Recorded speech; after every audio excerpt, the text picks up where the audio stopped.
All right, so today we're diving deep into Cassandra Clare's Shadowhunter books. Okay. Specifically, the Mortal Instruments and the Dark Artifice series. Interesting choices. Yeah, and we're going to be looking at them through the lens of this pretty intense audio essay called, get this, the Shadowhunter books are dreadful. Wow, that's pretty straightforward. Yeah, no kidding, right. So we're going to unpack all that, talk about the Shadowhunters, With half-angel demon flares. Exactly, and the Downworlders, like all those vampires and werewolves and stuff. Sounds like a lot to cover. It is, but the essayist really goes in on Clare's writing, so that's where we're focusing. Okay, I'm interested to hear this. This sounds spicy. Oh, it is, trust me. So right away, the essayist goes after the characters, saying a lot of them are like super cliche and not very well developed. I can see that. Yeah, and they specifically call out how much emphasis Clare puts on physical attractiveness. Like, that's the main thing you know about them. Pretty much, especially with Clary and Jace.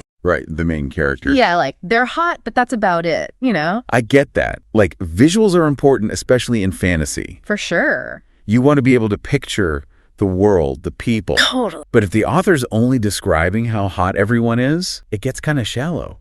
That's exactly the essayist's point. They actually compare it to Harry Potter. Oh, interesting. Saying, like, Clare's world feels like almost like Harry Potter fan fiction. Really? Yeah, there's even this one scene where Jace tells Clary the story about a falcon.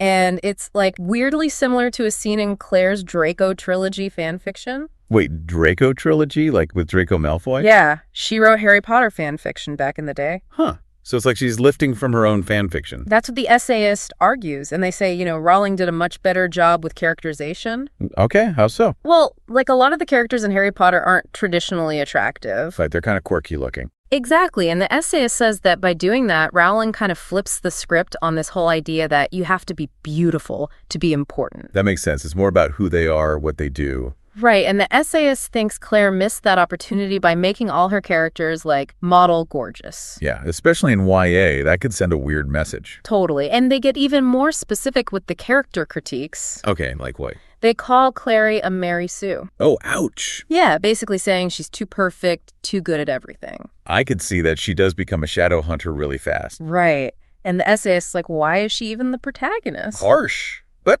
I kind of see their point. Yeah, Clary doesn't really make her own choices. She's kind of just along for the ride. And then suddenly she's like this amazing fighter with no real training. It does stretch believability a bit. A bit, yeah. Like maybe Claire wanted Clary to be the chosen one. Yeah. But without, like, earning it, you know. It feels that way. And then there's Isabel. Oh, yeah, the hot and she knows it one. Exactly. And Simon, the classic best friend who's in love with Clary. So predictable. Right. The essayist sees them all as cliches, lacking any real depth. I mean, just making a girl a fighter doesn't automatically make her a strong female character. No, for sure. There needs to be more to it. Like, what are her motivations? What are her struggles? That's the stuff that makes a character real. Exactly. And when it comes to the villains, the essayist does not hold back. Let me guess, they're pretty one-dimensional. Basically cartoon villains wanting to take over the world for, like, no real reason. Yeah, that's always a letdown. If the villain's not interesting, the stakes feel lower. Totally. And it ties into the essayist's critique of the plot. Okay, so what's wrong with the plot? They say it's predictable, unoriginal, and relies way too much on love triangles. Oh, the dreaded love triangles. Yeah, apparently there's like 10 of them. 10. Seriously. Seriously, the essayist literally lists them all out. I guess when you have that many characters, it's hard to resist. Right. But it feels like Claire's using them to create drama instead of, like, actual plot.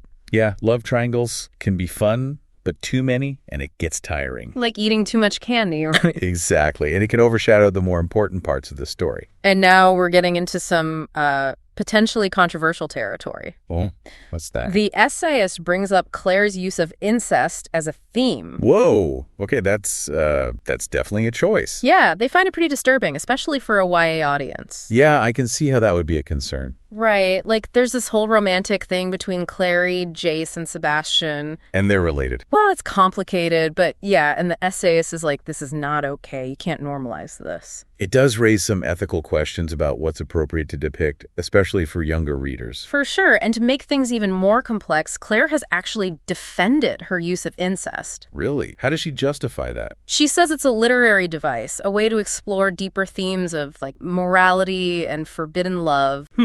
That's a tricky one. Like, is her intention enough? Right. Or is it still harmful, regardless of what she... Especially if it's not handled well, it could easily be misinterpreted. And the essayist argues that Clare doesn't actually explore those deeper themes. So it's more like shock value than anything else. That's their take. Like, it's just there to create drama, not to say anything meaningful. Interesting. So we've got cliché characters, predictable plot, and now questionable theme. It's a lot, and we haven't even gotten to the social justice critique yet. Oh, there's more? Oh, yeah. The essayist claims Clare's attempts at social justice feel super superficial. Like she's just trying to jump on a bandwagon? Pretty much. They say it feels more opportunistic than genuine. And that could be really off-putting for readers. Absolutely. Like, you can tell when an author's heart isn't really in it. It comes across as inauthentic. Exactly. And the essayist gives this example of Drew, a character who's supposedly struggling with body image. But they're like, come on, every other character in these books is described as super thin and beautiful. So it feels hypocritical. Totally. Like, Clare's trying to have it both ways.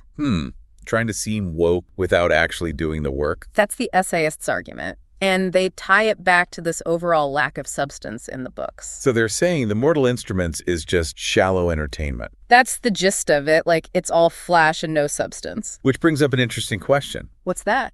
Can a book be enjoyable without being, like, deep and meaning? That's a good question, and it's something to think about as we continue our deep dive. It's tough, right? Like, we want to escape into these stories. Yeah. But we also have to be mindful of what those stories are telling. Especially when it's stuff that could be harmful. Exactly. And it's not just the incest thing. The essayist points out other stuff, too. Oh, like what? Like how a lot of Claire's characters, especially the female ones, act like kind of like they're in abusive relationships. Yeah, they're always apologizing, walking on eggshells, putting their partner's needs before their own. Wow, I didn't really pick up on that. It's subtle, but it's there. And what's worse is it's often portrayed as romantic. Oh, no, that's not good. Right. Like it's saying it's okay to be treated badly as long as the guy's hot and mysterious. Oh, so messed up. And for young readers, that could be really damaging. Yeah, they're still figuring things out. They might not realize how unhealthy that is. Exactly. And the essayist also goes after Claire's writing style. Oh, really? What do they say about that? They call it amateurish, cluttered. Oh, okay, I can kind of see that. Sometimes it feels a little over the top. Yeah, like she uses way too many similes, and they're not even good ones. Oh, I hate when authors do that. That's like they're trying too hard to be poetic or something. And it just ends up sounding weird. Exactly. And the dialogue is pretty bad, too. Very clunky and unrealistic. Yeah, like nobody actually talks like that.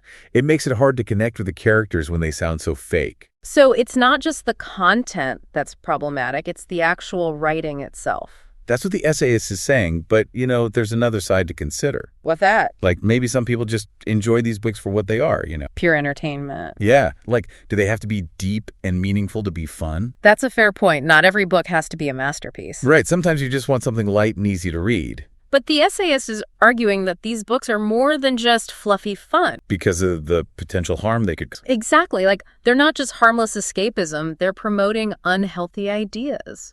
It's a tricky balance. It is. And there's another big thing the essayists criticize, the world building. Oh, yeah, I was wondering about that. They say it's super weak compared to other fantasy series like Harry Potter. Okay, in what way? Like, it's not as detailed, not as immersive. You don't really feel transported to that world. Yeah, I get that. World building is so important in fantasy. It's what makes you believe in the story. Think about Tolkien. Like, Middle-earth feels so real because he put so much thought into every detail. Exactly. And the essayist also says Claire's creatures are all pretty generic, like vampires and werewolves, nothing new. Right. She's not really adding anything to those classic monsters. So we've got issues with the characters, the plot, the writing, the world building. It's a pretty comprehensive takedown. It is, and it all leads to the essayist's main concern, the impact these books could have on young readers. Oh, right. We talked about that earlier. Yeah, they're worried that by romanticizing all this toxic stuff, Clare is sending the wrong message. It's not just about disliking the books. It's about the potential consequences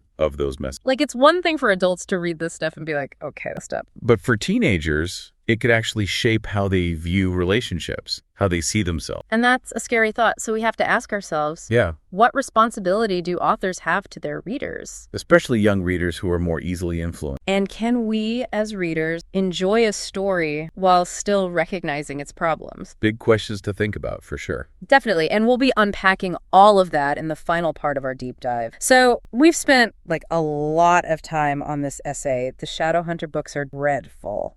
Yeah, we really dug into those critiques. We talked about, well, pretty much everything. The characters, the plot, the writing, And those kind of problematic themes like the incest and the unhealthy relationships. Yeah, that was heavy stuff. But I think it's important to remember that not everyone sees it that way. Right. Like, just because this essayist hated these books doesn't mean everyone does. Totally. So, like, for the people who actually enjoy Clare's books, what are they getting out of it? Well, a lot of readers, they love the action, the fast-paced plot. Yeah, it definitely keeps you on the edge of your seat. And all the twists and turns, like, you never know what's going to happen next. And those love triangles, even though the essayist wasn't a fan. Right. Some people might actually love that stuff. Yeah, all the drama, the will they, won't they, it can be addictive. Like pure escapism, Yeah. Just getting lost in all that romantic tension. And, beyond the romance, there's the whole supernatural world itself. Oh, yeah, the Shadowhunters, the Downworlders, all that cool lore. It's like a whole secret world hiding right under our noses.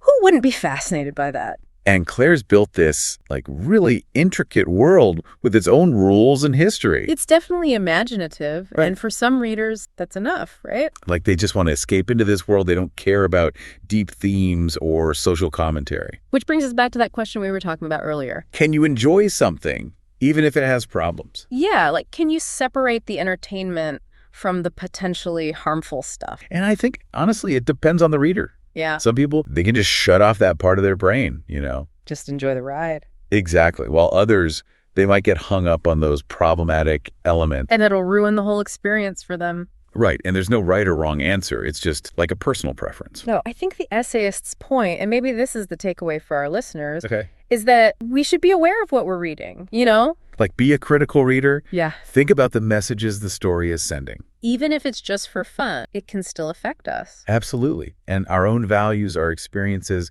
they shape how we see the story. And how we react to it, like what we find offensive or problematic. And those things can change over time, too. Oh, for sure. What I liked as a teenager, yeah, totally different now. So basically, just be mindful, Engage with the story. Think about it. Don't just passively consume it. And don't be afraid to talk about it, to share your thoughts, even if they're different from other people's. Exactly. Because that's how we learn and grow, by listening to different perspectives. That's a great point, and I think it's a good place to wrap up our deep dive. I agree. So thanks for joining us on this journey into the world of Cassandra Clare Shadows. Yeah, it's been a wild ride. We covered a lot, some good, some bad, some definitely questionable. And hopefully it's made you think a little bit more about the books you read. And the impact they can have. So until next time, reading, keep thinking, and keep those conversations going.